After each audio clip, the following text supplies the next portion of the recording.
চারিদিক জুড়ে মুসলমান দেখলেই যেন জঙ্গি জঙ্গি ভাব, দাড়ি টুপি থাকলে কোরআন পড়ালে যেন মনে হয় জঙ্গি। অথচ প্রকাশ্য আমার পশ্চিম বাংলায় দেখলাম দুজন রেল লাইনে বোম রেখে রেল উড়িয়ে দিবার প্ল্যান করলো, তাকে ধরে জামিন করে দিল। আর মুসলমান দেখলে ধরে নিয়ে যে 10 বছর 15 বছর পরে বলবে আমাদের সন্দেহটা ভুল হয়েছে। এই 10-15 বছর এই মুসলমানের লাইফটা নষ্ট। তারা সর্বসময় মিডিয়ার দোকান খুলে বসে আছে। তাদের যেন ইসলামের বিরুদ্ধে কথা না বললে ভাত হজম হবে না। এভাবে দিন রাত তারা ইসলামের বিরুদ্ধে মিথ্যা মিথ্যা কথা বলে যাচ্ছে। যদি জানতাম বাবা সত্যি বলছিস আলাদা কথা, মিথ্যা প্রচার করে যাচ্ছে। তাদের দুনিয়ার দোকান টিকাবার জন্য। সময়ের দিকে খেয়াল করুন, কেন আসরের নামাজ আছে। আমার দুটোই উঠার কথা, সেখানে 2:40 বেজে গেছে। 4:30টায় আসরের নামাজ হবে। তাহলে 1 ঘন্টা 50 মিনিট সময়, এর মধ্যে দুটো কথা বলবো। আপনারা যদি কথা বলেন তাহলে তো আলোচনা করতে বড় অসুবিধা হবে। অত্যন্ত গ্রাম্য এলাকার মানুষ আপনারা, আসা যাওয়া খুব কম, অনেক কষ্টের মধ্যে দিয়ে আপনারা এই দুনিয়াতে জীবন যাপন করছেন। কিন্তু আজকে দুঃখের বিষয়, আপনাদের ধর্ম নিয়ে বেঁচে থাকাটাও আজকে বড় বিপদের জায়গায় এসেছে। বর্তমান পরিস্থিতিকে সামনে রেখে গুটি কতক কথা আপনাদের কাছে আলোচনা করব।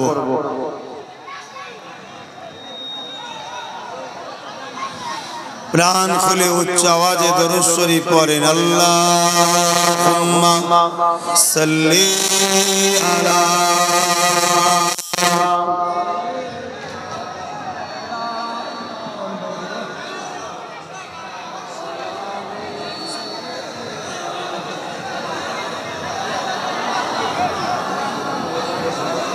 আমাদের এই সোশ্যাল মিডিয়ার ভাই, আপনারা যা করবেন তাড়াতাড়ি করে বসে যান।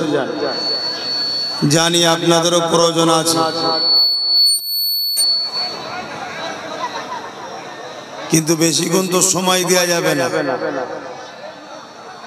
মোহাব্বতে দরুদ আল্লাহুম্মা সাল্লি আলা। মনে রাখবেন, এই পৃথিবী আমাদের জন্য চিরস্থায়ী নয়। এই বেশটা কম। এই পৃথিবী আমাদের জন্য চিরস্থায়ী নয়। আজ আছি, কাল চলে যেতে হবে। যারা এসেছে সবাই এক এক করে চলে গেছে, কেউ চিরস্থায়ী থাকবে না। আল্লাহ কিছু দিনের জন্য আমাদেরকে পাঠিয়েছে এই দুনিয়ায়, ইল্লা লিয়াবুদুন, আল্লাহ দাসত্ব করার জন্য। জোরে বলুন সুবহানাল্লাহ।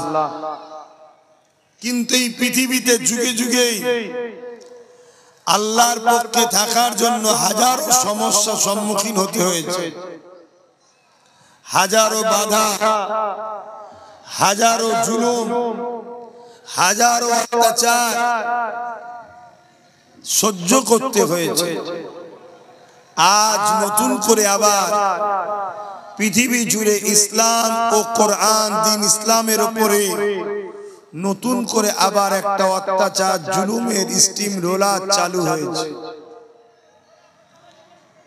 তাম পৃথিবী জুড়ে অত্যাচার শুরু হয়েছে।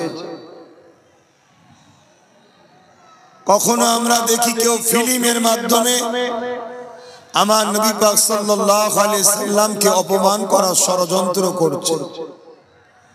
কোন জায়গায় কোন দেশে শুনেছি কার্টুন তৈরি করে আমার নবী পাক সাল্লাল্লাহু আলাইহি ওয়াসাল্লামকে অপমান করার চেষ্টা করছে।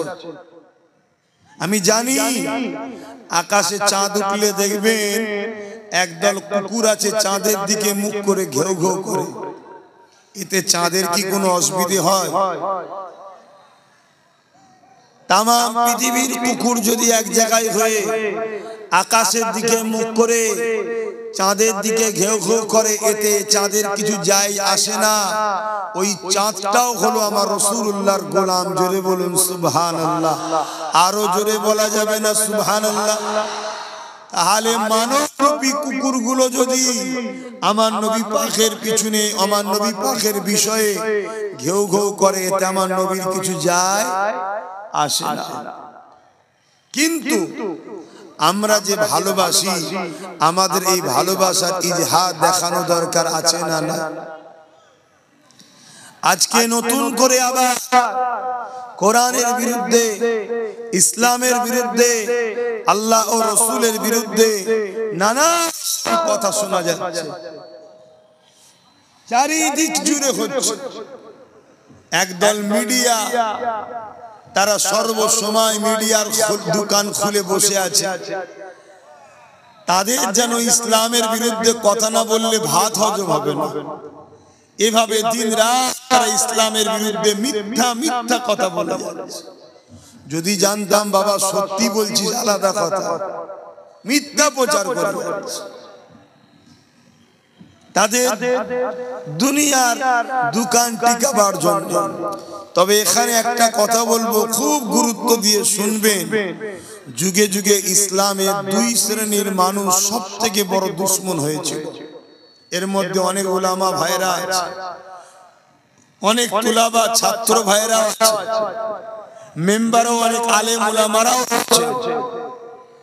হয়তো সবাই হক কথা বলতে সাহস পায় না, কিন্তু নিরিবিলি নির্ঝুমে জিজ্ঞেস করে দেখবেন আমার কথাটা ঠিক বললাম না ভুল বললাম।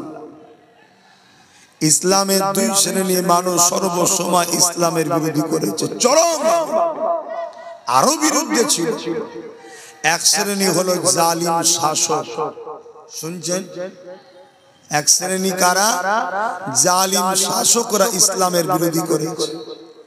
আর এক শ্রেণী হলো ধর্মের নামে যারা ভণ্ডমির দোকান খুলে বসে, তারা, এরা ইসলামের সব থেকে বেশি বিরোধী করেছে। এটা নতুন নয়, যুগে যুগে চলে আসে। আজ আমরা দেখছি মসজিদের উপরে হামলা, মাদ্রাসার উপরে হামলা, চারিদিক জুড়ে মুসলমান দেখলেই যেন জঙ্গি জঙ্গি ভাব। দাড়ি টুপি থাকলে, কোরআন পড়ালে যেন মনে হয় জঙ্গি।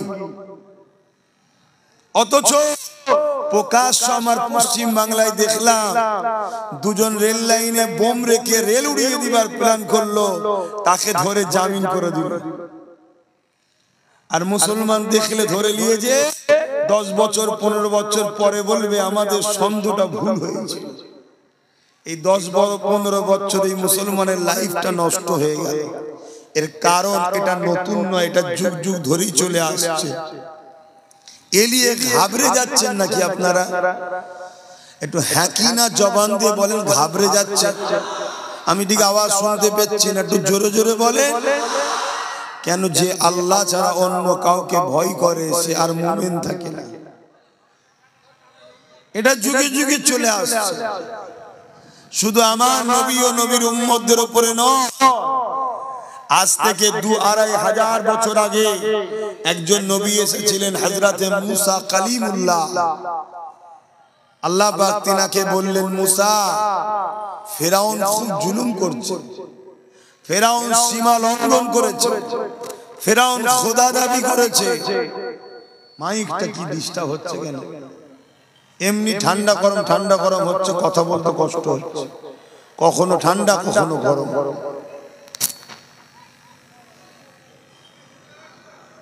হ্যাঁ, তার গন্ডগোল হয়ে গেছে।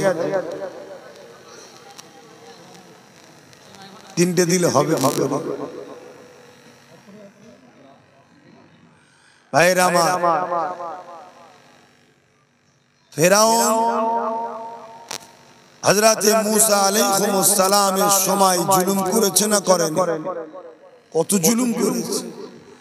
মুসা নবীকে অনেক দিক দিয়ে হারাবার চেষ্টা করেছে, কোন দিক দিয়ে যখন পারেনি, একদিন ৭০,০০০ জাদুকর ডেকেছে মুসা নবীকে অপমান করবে বলে, হারাবে বলে, ক্ষতি করবে বলে।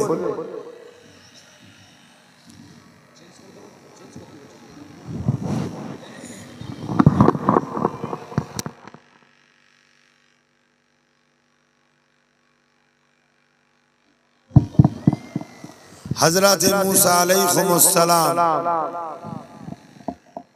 আল্লাহ পাকের হুকুমে থাক হাত দুনিয়া বাঙালির অভ্যাস শুধু কাটি দিবা, হাতের কাছে যা থাকে টুকুস টুকুস করে। এখানে বাঙালি বলতে আবার হিন্দু মনে করবেন না, কেন কিছু লোক মনে করে বাঙালি মানে হিন্দু না, যারা বাংলা ভাষায় কথা বলে। কথা বুঝে আসছে? সে বাঙালি মুসলমান হোক আর বাঙালি যে কোনো ধর্মেরই হোক, বাঙালিদের একটা অভ্যাস আছে হাতে কিছু থাকলে হয় সেটা সব সময় এদিক ওদিক করবে। হযরত মুসা আলাইহিস সালাম আল্লাহ পাকের হুকুমে ফিরাউনের দরবারে গেল। ফিরাউন ৭০,০০০ জাদুকর নিয়ে এসেছে মুসা নবীকে অপমান করবে। ৭০,০০০ জাদুকর একটা করে রশি এনেছে, দড়ি, ওই দড়িগুলোকে ছেড়ে দিয়েছে, সব একটা একটা সাপ হয়ে গেছে। শুনছেন তো? সাপ হয়ে গেছে। মুসা আলাইহিস সালামের হাতে একটা লাঠি ছিল, হুজুরও ওই লাঠিটা ছেড়েছে, সঙ্গে সঙ্গে ওই লাঠিটাও সাপ হয়ে গেছে। জোরে বলুন সুবহানাল্লাহ। আর ওই ৭০,০০০ জাদুকরের যে দড়িগুলো সাপ হয়েছিল ওগুলোকে সব ধরে ধরে খাচ্ছে। কিন্তু এখানে একটা বোঝার বিষয় আছে, জাদুকর দড়ি ছেড়েছে, সাপ হয়েছে, মুসা নবী লাঠি ছেড়েছে, বড় একটা সাপ হয়েছে। এই দৃশ্যটা দেখে ৭০,০০০ সঙ্গে সঙ্গে মুসা আলাইহিস সালামের দিকে উঠে এসে মুসা নবীর হাতে হাত দিয়ে ঈমানের কালেমা পড়ে মুসলমান হয়ে যায়। জোরে বলুন সুবহানাল্লাহ, আরো সুবহানাল্লাহ। কারণ কি?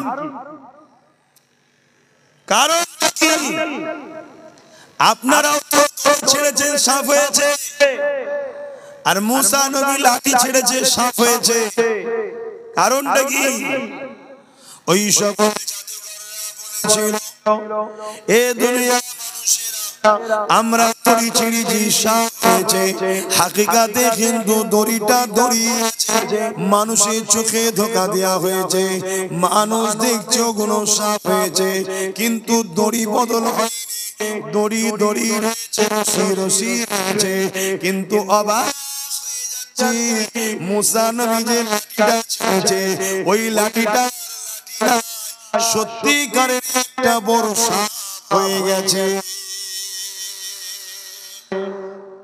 জাদু আর মুজিজার মধ্যে পার্থক্য বুঝলেন?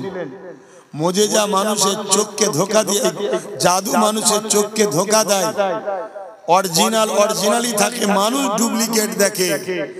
আর মুজিজা হলো হাকিকাতেই সেটা চেঞ্জ হয়ে যায়। তাই ৭০,০০০ জাদুঘরকে নিয়ে এসেছিল মুসা নবীকে অপমান করার জন্য, কিন্তু তারাই মুসা নবীর হাতে হাত দিয়ে কলেমা পড়লেন। জোরে বলুন সুবহানাল্লাহ।